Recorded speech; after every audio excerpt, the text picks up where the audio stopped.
फिर से आपका स्वागत है मेरे चैनल में। प्रधान शिक्षकों के 40,247 पदों के लिए आई वैकेंसी। बिहार लोक सेवा आयोग से प्रधान शिक्षकों के 40,247 और प्रधानाध्यापक के 6,061 पदों पर आवेदन के लिए तारीख घोषित कर दी गई है। बीपीएससी शिक्षकों की तरह इस परीक्षा के लिए देश भर के युवा आवेदन कर सकते हैं। आवेदन की तारीख के साथ साथ बाकी जानकारी के लिए नीचे दिए गए लिंक को क्लिक कर सूचना को डाउनलोड कर सकते हैं। योग्यता के मापन के रूप में सबसे पहली योग्यता यह है कि शिक्षक भारत का नागरिक और बिहार राज्य का निवासी होना चाहिए। शैक्षणिक योग्यता के रूप में शिक्षक मान्यता प्राप्त विश्वविद्यालय से कम 50% अंकों के साथ स्नातकोत्तर उत्तीर्ण हो। अनुसूचित जाति, अनुसूचित जनजाति, अत्यंत पिछड़ा वर्ग, दिव्यांग, महिला और आर्थिक रूप से कमजोर वर्ग के लिए न्यूनतम निर्धारित अंक 5% की छूट दी जाएगी। मान्यता प्राप्त संस्थान से बीएड है ना,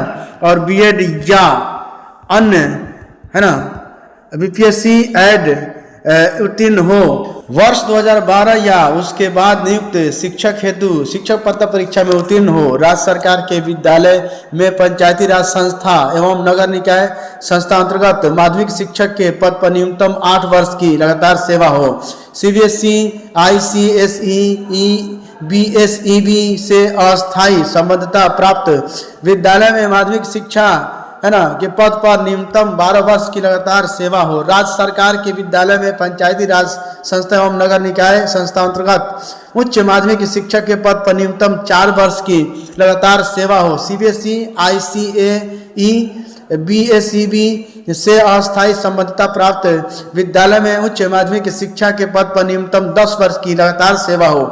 इस अवधि की गणना योगदान की तिथि अथवा प्रशिक्षण अर्हता प्राप्त करने की तिथि जो बाद की तिथि हो के आधार पर की जाएगी। नए संवर्ग के अनुसार होगा। विशिष्ट शिक्षकों का स्थानांतरण। चौधरी शिक्षा मंत्री बोले, शिक्षकों के लिए जाएंगे सिर्फ शिक्षण कार्य। शिक्षा मंत्री विजय कुमार चौधरी ने बताया कि सक्षमता परीक्षा देकर नियोजित शिक्षक से विशिष्ट शिक्षक बनने वालों का पदस्थापन और हस्तांतरण नए संवर्ग के अनुसार होगा। पहले नियोजित शिक्षकों का नियुक्ति प्राधिकार पंचायत या स्थानीय निकाय था, मगर अब सक्षमता परीक्षा के बाद वह राजकर्मी का दर्जा हासिल कर लेंगे। ऐसे में जो शिक्षा विभाग का पदस्थापन और हस्तांतरण का नियम होगा वही उन पर लागू होगा।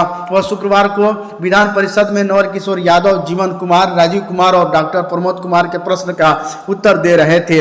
यानी क्या उन्होंने बताया कि शिक्षकों से 3 विकल्प पदस्थापन के लिए मांगे जा रहे हैं। विकल्प पहले पदस्थापन होगी, उसके बाद हस्तांतरण किया जाएगा। मंत्री ने यह भी स्पष्ट किया कि शिक्षक जहां भी जाएंगे उनसे शिक्षा का ही काम लिया जाएगा। लिपिकीय या अन्य कोई काम उनसे कतई नहीं लिया जाएगा। ऑनलाइन सक्षमता परीक्षा लेकर नवल किशोर यादव के द्वारा आपत्ति जताने पर मंत्री ने कहा कि 3 ऑनलाइन के बाद 2 ऑफलाइन परीक्षा भी होनी है। किसी भी एक परीक्षा में पास होना है, ऐसे में आपत्ति का सवाल ही नहीं है।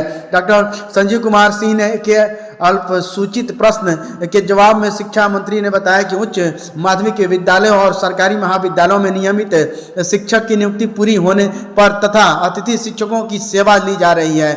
नियमित शिक्षक आते ही अतिथि शिक्षकों की सेवा स्वतः समाप्त होने का प्रावधान है। प्रधानाध्यापक के 6,061 व प्रधान शिक्षक के 40,247 पदों के लिए 11 से आवेदन।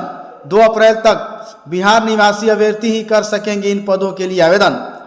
एएनएम के 1 लाख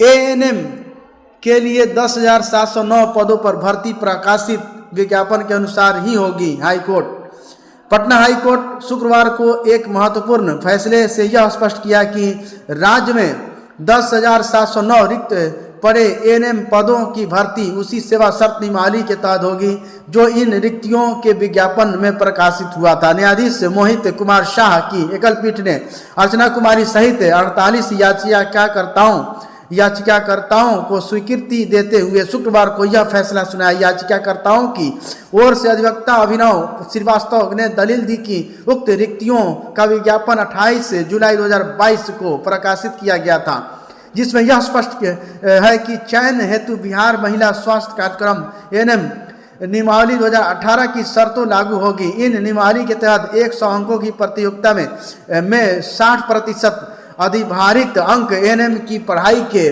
प्राप्तांक से होंगे, शेष अंक प्रैक्टिकल के उच्च शिक्षा पर आधारित मिलने थे। याचिकाकर्ताओं ने चयन प्रक्रिया में भाग लिया और उपरोक्त 60% अंक के आधार पर मेरिट अंक सभी अभ्यर्थी का चयन करने वाली आयोग की वेबसाइट पर अपलोड भी हो चुका है। गौरतलब है कि सरकार द्वारा 29 सितंबर 2023 को नई सेवा शर्त नियमावली के तहत एनएम के चयन हेतु बदले हुए प्रावधानों को लागू कर दिया था। अधिवक्ता अभिनव श्रीवास्तव ने संवैधानिक पीठ के निर्णय का हवाला देते हुए यह कहा है कि खेल के बीच में नियम नहीं बदले जाते। थैंक यू फ्रेंड्स, फिर मिलते हैं नए वीडियो के साथ।